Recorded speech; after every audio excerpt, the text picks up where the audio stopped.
Think about life. Sometimes just pause. Take a moment to think about life. Don't just go in your life day in, day out without thinking what next. You may never know. The word of God reminds us that no one knows the day or the hour. And again, we are asked, when the Son of Man comes, shall he find faith on earth? That always is a constant reminder to me. I think about it every time. When another person dies, don't just think about the person who has died. Because he is gone or she is gone, their relationship with the world is completely finished, it's cut. The only relationship left is between them and their maker, where they have gone. And that is what we should constantly be thinking about. Because we are not perpetual, we are not living here forever. We have been planted in this garden by God, this garden called earth. And we have a mission to accomplish. We have things that we should do here. Up to now, we should ask ourselves, what have I done with my life? What have I accomplished?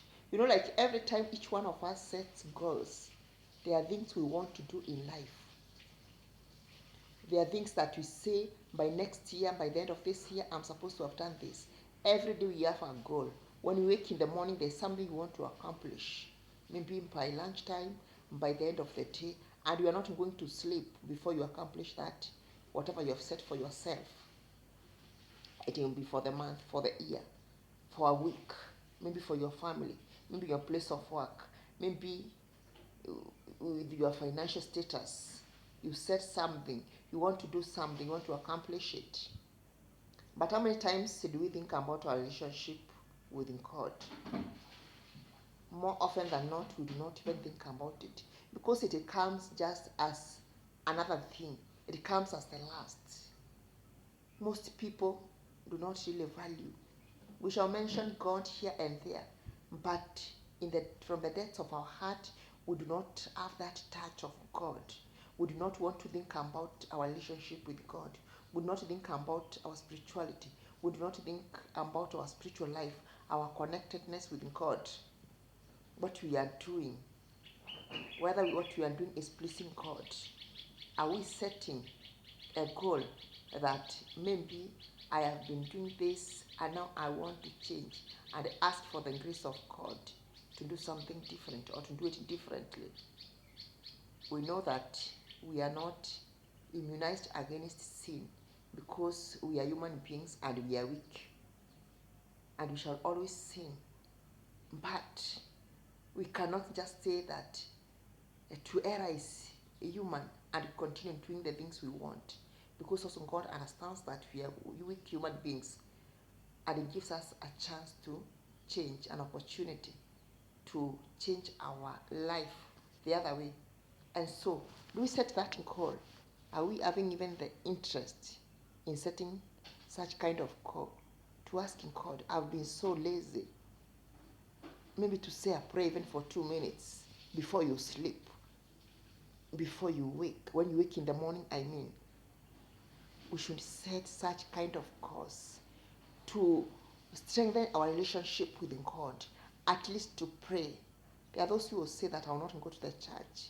Yes, you do not have to go to the church, but your relationship with God matters a lot. A lot. If you go to the church and you do good things, there is an advantage. But if you go there and you do not, then do not go. If you can stay in your home, if you can stay in your place of work, and you do what aligns with God's calling in your life, then you are going to receive the reward of that. Continue doing it. So we should have that kind of goal and ask myself, if I can wake in the morning, only 2 minutes to tell God thank you for the night, and take the same time to dedicate your activities, yourself, to God during the day, whatever will happen. Again, before you sleep, sit and go and say, I will thank God. I'll take 2 minutes to thank God for the course of the day, for what has happened, for being still alive. Maybe you go on the road, you come back when you are alive. You are not knocked by a vehicle. You did not even have accident, maybe you are driving. you went and worked smoothly, or maybe when you faced challenges, but everything is okay, you are still there pushing. Maybe you have a job, take time to thank God for it. You have a good family, take time to thank God for it. Thank God for everything that happened. Set and call. If you didn't read the Bible, read one verse, not a chapter, one verse every day. You say before I sleep, I'll read one verse from the book of Genesis, from chapter 1. You continue like that. We ought to set goals to connect ourselves with God, like others that we set. We should pause and think, where am I going? Where have I come from? Where am I at this time? Where am I going? Because tomorrow will come and you will not realize what happens. When others go is the time we realize that maybe next I'm the one. Last year we lost our cousin. And I don't know what came in my mind. I said, God, who would be the next? Sometimes we fear that we are the ones, but we don't want to say it loudly. And we are afraid. Or maybe it is my immediate, relative. We are afraid. And we don't say, but I asked, who is the next? And just this year again, just last month, I lost my aunt and my uncle, who were the husband and wife within the same month. And so we should take time to think about ourselves more, to think about where we are going. We should not live here as if we arrived to where we are going. No, we are just pilgrims. We are on the way. We have journeyed towards somewhere, and we believe that we are going to God. We are going to meet God. But in which state are we meeting Him? Am I going in tattered clothes, or am I going in purity of heart, in purity of body, in purity of mind? The word of God reminds us again, do not live your life recklessly, in filth, in carousing and drunkenness, in sexual immorality. Do not live life like that. Do not live life like someone who does not really respect even oneself. If you do not respect others, respect yourself. Respecting God who created you. Think about the life to come. Today you enjoy life the way you want, and it's good to enjoy life, but in a good way. But what about tomorrow?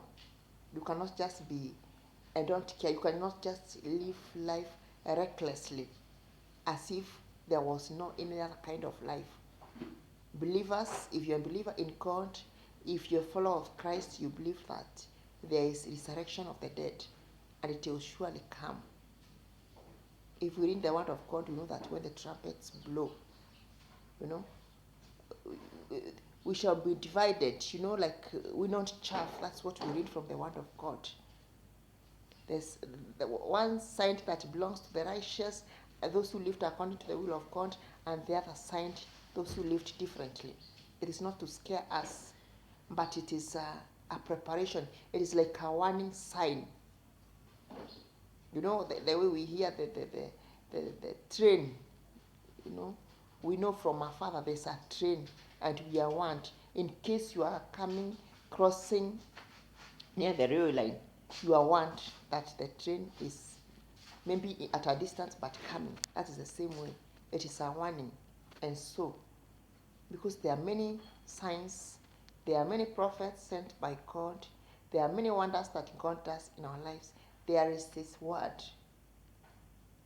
We cannot close our eyes, but we should keep them open, and it is our eyes of faith, thinking of our destiny, thinking of where we are going. Let us take time to set goals. That is the theme of this topic today.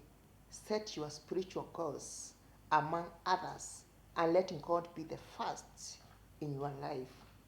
Let it come as in your priority list. Start with God. You see, I see sometimes when people mention things, 1, 2, 3, and then they say, like, what kind of a person would you like to marry? 1, 2, 3, many things, and then they say, most important in God.